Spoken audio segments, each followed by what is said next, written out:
cela démontre l'aboutissement d'efforts qui ont été conjugués, d'efforts qui ont été menés par beaucoup de personnes, de près ou de loin, concernés par l'éducation, la formation de jeunes africains. Aujourd'hui, c'est aussi une fierté de pouvoir dire que nous contribuons d'une manière peut-être symbolique, mais nous contribuons quand même au développement de ce pays à travers la formation et le renforcement de son capital humain. Le capital humain étant la première des richesses. Et nous le savons tellement que nous avons consacré 1 année, 2 ans, 3 ans, aujourd'hui presque 20 ans, à, on va dire, accompagner ces jeunes en quête d'avenir et de devenir. Et si nous le faisons pour des jeunes africains, cela double encore notre fierté. Et aujourd'hui, vraiment, je suis un homme heureux, un homme comblé, mais je pense que les familles le sont davantage. Elles qui ont consacré beaucoup de ressources, consenti beaucoup de sacrifices pour permettre à leurs enfants de parvenir à ces niveaux de qualification. Il y a également dans le projet des aspects qui sont extrêmement importants à relever.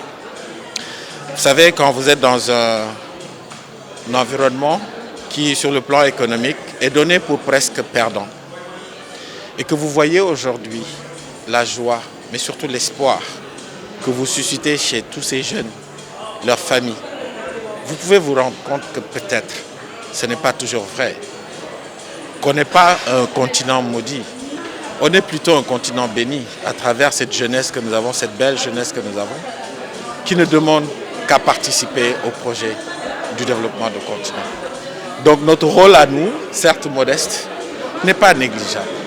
Et c'est avec beaucoup d'engagement, beaucoup de fierté et on va dire de détermination que nous nous y consacrons tous les jours. Les métiers du droit et de la science politique restent des métiers attractifs. Ce sont des métiers qui invitent les apprenants à une grande agilité professionnelle parce que d'expérience, pour avoir eu durant ma carrière plusieurs étudiants en droit et en sciences politiques, j'ai vu que les carrières auxquelles ils aspirent ne sont pas nécessairement demain les carrières qu'ils auront. Et ça, ce qui leur permet, c'est l'agilité professionnelle. C'est le fait de pouvoir, en dehors de son cœur de métier, aller chercher d'autres domaines de compétences.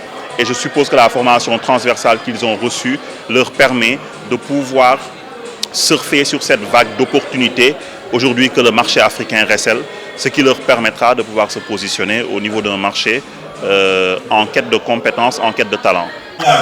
Citoyens engagés, nous promettons de respecter strictement les lois et règlements qui organisent notre société. Et d'œuvrer sans relâche à l'avènement d'une Afrique solidaire. C'est juste merveilleux parce que j'ai vécu des petites complications qui font que ça soit encore plus marquant aujourd'hui. Et donc, je remercie le bon Dieu, je remercie mes parents, je remercie Dieu surtout pour la force qu'il a pu me donner. Et merci aussi encore aux professeurs parce que également ils m'ont aidé à reprendre confiance en moi et à aller de l'avant malgré les difficultés. Bon, déjà, j'espère être expert fiscal, j'espère avoir un doctorat, avoir mon cabinet, mais toutefois commencer à travailler dans des entreprises pour me faire un certain carnet d'adresses avant de pouvoir m'installer dans mon propre cabinet. Est-ce que vous pouvez encore applaudir, s'il vous plaît? Non, plus fort, plus fort. C'est chaud ou c'est pas chaud? C'est chaud ou c'est pas chaud? le public avec